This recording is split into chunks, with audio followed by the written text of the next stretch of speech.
السلام علیکم ورحمۃ اللہ وبرکاتہ۔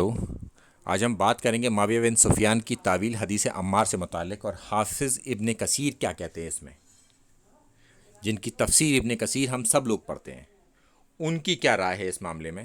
وہ کہتے ہیں کہ معاویہ کا یہ قول کہ عمار کو ان لوگوں نے قتل کیا جن لوگوں نے عمار کو ہماری تلواروں کے سامنے لا کے کھڑا کر دیا، یعنی کہ جن کی طرف سے عمار ابن یاسر لڑ رہے تھے انہوں نے انہیں قتل کر دیا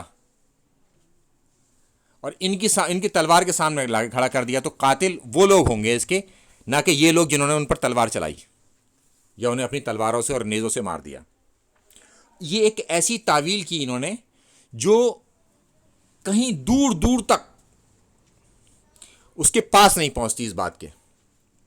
کہ جو تلوار چلا رہا ہے، جو نیزے بھونک رہا ہے، وہ قتل نہیں کر رہا، قتل وہ کر رہا ہے جو اسے لے کے آیا ہے جنگ میں۔ تو اس سے یہ رزلٹ نکالا جاتا ہے کہ اگر کوئی مسلمانوں کا امیر مسلمانوں کو جہاد کے لیے اگر لے جاتا ہے کہیں اور وہاں پر مسلمان شہید ہوتے ہیں تو ان سب کا قاتل وہی ہوگا، نہ کہ جن سے وہ جہاد کر رہے تھے۔ قتل وہ کریں گے جو جہاد کر رہے ہیں ان کے ساتھ میں، مگر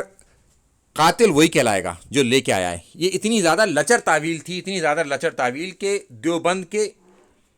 مفتی سعید احمد پالم پوری نے بھی اس کو کہا کہ لچر ہے بالکل،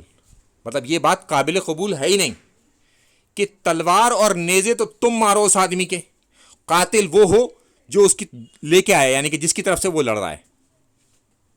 السلام علیکم ورحمۃ اللہ وبرکاتہ۔